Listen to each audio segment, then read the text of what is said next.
Assalamualaikum warahmatullahi taala wabarakatuh.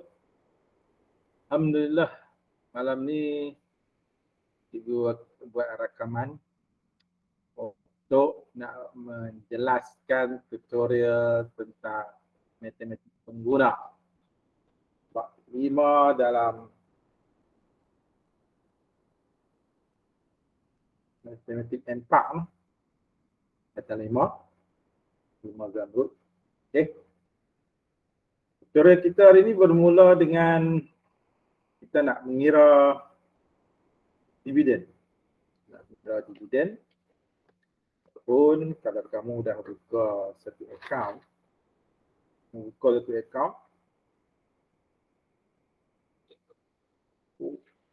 sebuah bank, tak salah bank mana pun, sangat kita ada bank CMB, kita ada bank mana ya, bank Islam, bank Simpan Nasional, tabung haji boleh, dan muamalat, bank utama, simpan tu, buka account. Okay, katakan kamu pergi ke bank tersebut dan mendaftar ataupun seborang untuk buka account. Kalau kita buka account, bawa kad pengenalan semua, kan? Kamu kena deposit duit dalam account tersebut. Okay. Kan?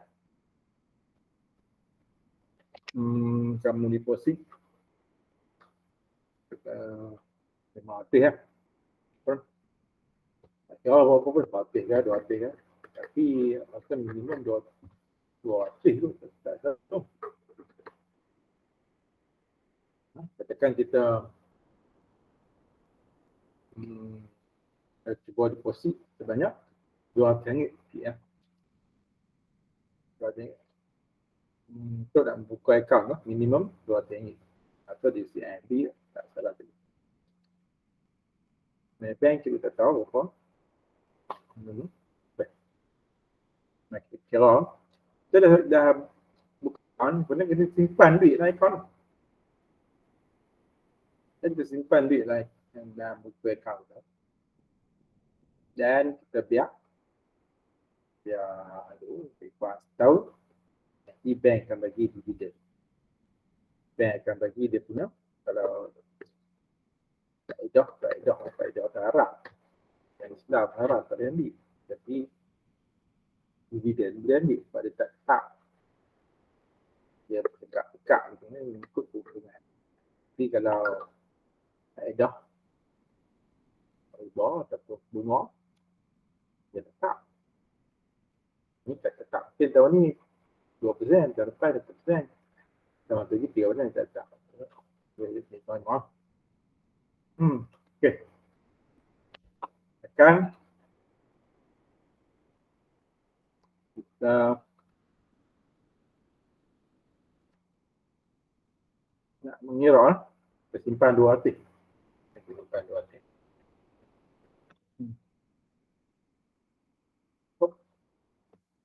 Simpan 200 saja.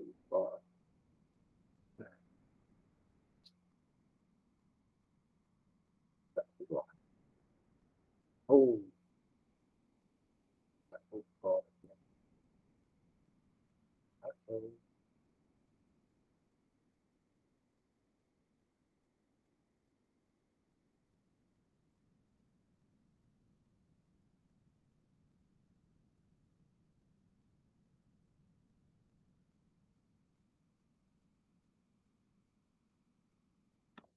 Pengiraan dividen simpanan dalam bank. Dia katakan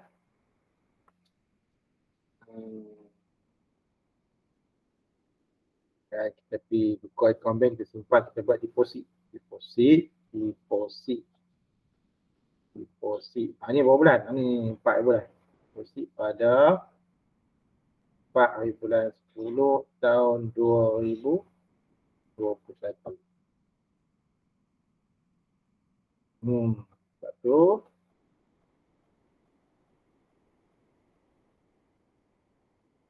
dah 10 lah, jadi dia ada 3 bulan. Lepas 3 bulan. Okay, 3 bulan lepas kita tekan, kita simpan sampai dah setahun lah. Deposit ni kita simpan, kita kira dividen yang diperolehi setelah simpan selama 1 tahun. Jadi maksud dia, deposit itu sampai setahun mengatakan 4 dan 10 tahun 2021. Dia start kiraan, ni bank ni dia start kiraan bulan 10 tu. Lepas tu, dah simpan, lepas tu 4 hari bulan 10 tahun 2022. Tanpa kita mengambil simpanan deposit dia, kita tak berkeluar pun. Banyak apa? Kita tekan RM, simpanan kita, simpanan sama dengan RM 200. Tekan simpanan kita sebanyak 200. Kita biar itu selama setahun. Kita boleh panggil apa? Boleh kira lah dividen lah. Tekan bank bagi berapa sen. Tekan tahun tu, bank bermurah hati. Ambil bank bagi 5%.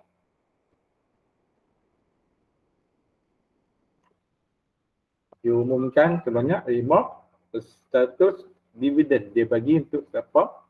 Pelanggan-pelanggan dia menyimpan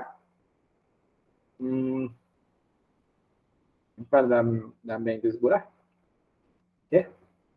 Jadi kita nak kira dividen. Maksudnya selepas tahu dia simpan, dia tak ambil pun dia 200. Dia 200. Biar orang tu. Jadi kita lepas tahun 4 dan 10 tahun 2022. Okay. Kita nak kira berapa kita dapat kan. Jadi kita ambil dividen yang dia bagi tu 5%. 5% ni. Kalau mesti per dengan 100 lah.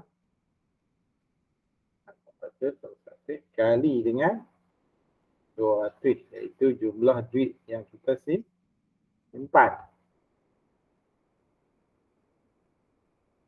Okay, jumlah duit yang kita simpan.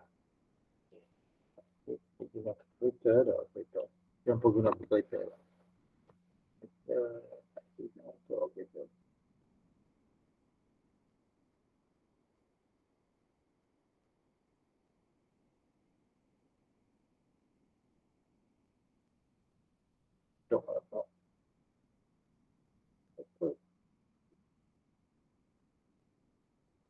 Ada kalkulator. Kita kalkulator tu apa? Tajam lagi ni. Kita buat apa? Potong-potong 5 kali 2. Dapat dah 5 kali 2. RM 10. Baik. Jadi pada 4 dan 10, dividen yang kamu dapat ialah sebanyak RM10. Okay. Pada 4 dan 10 tahun 2022, jadi kamu dalam akaun kamu akan dapat RM 200 tambah RM 10. Jadi kita dapat RM 210. Jadi berlaku penambahan sebanyak RM10. Okey. Itu contoh bagaimana kita mengira dividen hasil daripada simpanan kita di pusat-pusat kewangan lah Malaysia. Baik. Sekarang ni cikgu bagi soalan maksudkan cikgu dah bagi ada 2 soalan yang kamu kena buat. Okay, berdasarkan kepada contoh yang cikgu bagi ni, kamu boleh selesaikan masalah yang cikgu dah bagi pada kamu di dalam kelas tadi. Okey. Itu saja tutorial untuk kali ini. Jumpa lagi. Bye-bye.